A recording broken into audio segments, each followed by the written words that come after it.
Madagascar एक हरा भरा द्वीप लाल होता जा रहा है। देश का ये दक्षिणी हिस्सा कभी मक्का की खेती के लिए बड़ी उपजाऊ जमीन हुआ करता था, लेकिन अब हर तरफ सिर्फ लाल रेत दिखती है।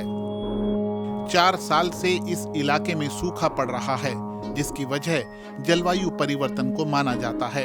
कभी अन्न का कटोरा कही जाने वाली ये जगह आज रेत से भरी हुई है। इसका सीधा असर यहाँ रहने वाले लोगों पर पड़ा है। तरीरा आज अपने 4 साल के बेटे अवो राजा के साथ विश्व खाद्य कार्यक्रम के एक कैंप पर जा रही हैं। तरीरा के कुल 7 बच्चे हैं, लेकिन अवो राजा को लेकर वो खास तौर से चिंतित हैं, क्योंकि उसका वजन नहीं बढ़ रहा है। वो चेक कराना चाहती हैं कि वो कुपोषण का शिकार तो नहीं है। यहाँ और बहुत सारे बच्चे ऐसा ही टेस्ट कराने आए हैं। चेकअप में पता चलता है कि अवो राजा कुपोषण का शिकार तो है, लेकिन उसकी हालत ज्यादा गंभीर नहीं है। तरीरा को कैंप के अधिकारियों ने मूंगफली से बना प्रोडक्ट दिया है, जिसे प्लम्पी कहा जाता है। ये कुपोषण के शिकार बच्चों को दिया जाता है, लेकिन तरीरा कहती हैं कि इससे उनके बेटे का काम नहीं चलेगा। ऐसा इसलिए है क्योंकि वो जैसा खाना खाता है उससे उसे पूरा पोषण नहीं मिलता। घर पर 7 बच्चे हैं और खिलाने को पर्याप्त खाना नहीं है। प्लम्पी उसके लिए पर्याप्त नहीं है। चेकअप कराने के बाद वो घर लौट जाते हैं। घर पहुंचने पर अवो राजा को प्लम्पी का एक पैकेट दे दिया जाता है, जिसे वो बड़े चाव से खाता है। सूखे की वजह से इलाके में हालात लगातार गंभीर हो रहे हैं। ऐसे में इन लोगों के लिए खाने का इंतजाम करना भी मुश्किल हो रहा है। हम आपको अपने खेत दिखाने ले चलेंगे। आप देखिएगा, हमने मक्का उगाया था, लेकिन हवा ज्यादातर फसल उड़ा कर ले गई। बहुत कम बचा है। जो कुछ बचता है उसे कीड़े खा जाते हैं। तरीरा के घर से कुछ ही दूरी पर वो खेत हैं, जहां उनके गांव के लोग खेती किया करते थे। जो कुछ भी इस बार लोगों ने लगाया, उसमें से भी काफी कुछ तेज हवाएं उड़ा कर ले गईं। ऊपर से तूफान के बाद आई बारिश ने मामला खराब कर दिया। रही सही कसर कीड़ों ने पूरी कर दी। कीड़े फसल बर्बाद कर रहे हैं। जब से बारिश हुई है, तब से वो बचा कुचा भी खा गए।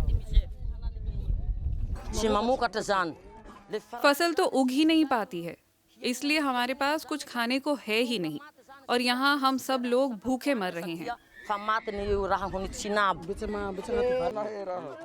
इलाके के दूसरे लोगों की तरह तरीरा को भी कभी-कभी कैक्टस खाकर गुजारा करना पड़ता है।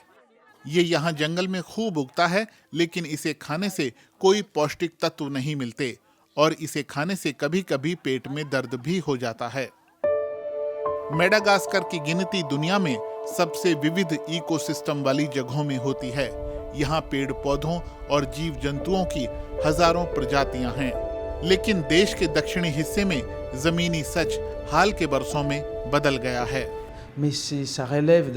ये बात सही है कि पर्यावरण को हुए नुकसान की वजह से सारी परेशानियां पैदा हुई हैं। सिर्फ दक्षिणी इलाके एंड्रोय में ही नहीं, बल्कि पूरे मेडागास्कर में। हम मेडागास्कर को हरा द्वीप कहा करते थे, लेकिन अफसोस अब ये लाल द्वीप में बदल रहा है।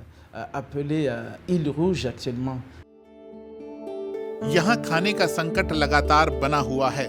बहुत से लोग राहत एजेंसियों की तरफ से दी जाने वाली खाद्य सामग्री पर निर्भर हैं। हालांकि अधिकारियों का कहना है कि इस खाद्य संकट का सबसे बुरा दौर बीत गया है, जिसका श्रेय वो विश्व खाद्य कार्यक्रम और स्थानीय प्रशासन के मिले जुले प्रयासों को देते हैं।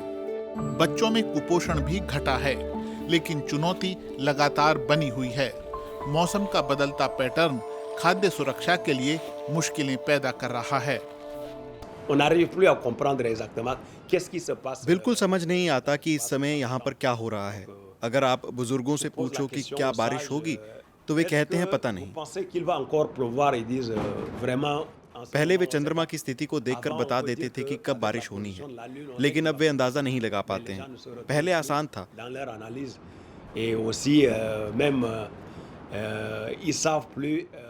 लोग जानते थे कि साल के कौन से मौसम में वो फसल बो सकते हैं, क्योंकि उन्हें पता था कि कब बारिश होगी। अब ऐसा नहीं रहा।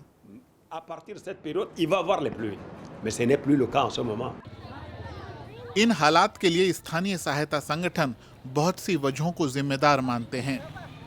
इनमें गरीबी और बढ़ती आबादी के अलावा सूखा और जंगलों को काटा जाना भी शामिल है। कहीं चारकोल के लिए तो कहीं खेती के लिए नई जमीन तैयार करने के लिए जंगल साफ किए जा रहे हैं। अभी हम लोग बारिश का इंतजार कर रहे हैं, क्योंकि बारिश नहीं हुई तो जमीन उपजाऊ नहीं रहेगी। इसलिए हमें बारिश का इंतजार है। अगर बारिश नहीं हुई तो हम मुश्किल में होंगे। 20 साल के फेलिक्स के कंधों पर अभी अभी परिवार की जिम्मेदारी आई है। हाल ही में उनकी शादी हुई है। अब परिवार के गुजारे के लिए वो खेती शुरू करना चाहते हैं, इसीलिए लकड़ियों को जला रहे हैं। पर्यावरण पर इसका कितना बुरा असर पड़ेगा, उन्हें इसकी ज्यादा चिंता नहीं है। उन्हें तो बस बारिश का इंतजार है। बारिश नहीं हुई तो पता नहीं क्या करेंगे। हम भगवान से प्रार्थना करेंगे। 3 करोड़ की आबादी वाला मेडागास्कर हमेशा से मौसम की विकट परिस्थितियों के लिए जाना जाता है, लेकिन जलवायु वैज्ञानिकों का कहना है कि वहां मौसम और रौद्र रूप दिखाएगा। संयुक्त राष्ट्र के मुताबिक मेडागास्कर में शुष्कता बढ़ रही है और इससे सूखा और बढ़ सकता है।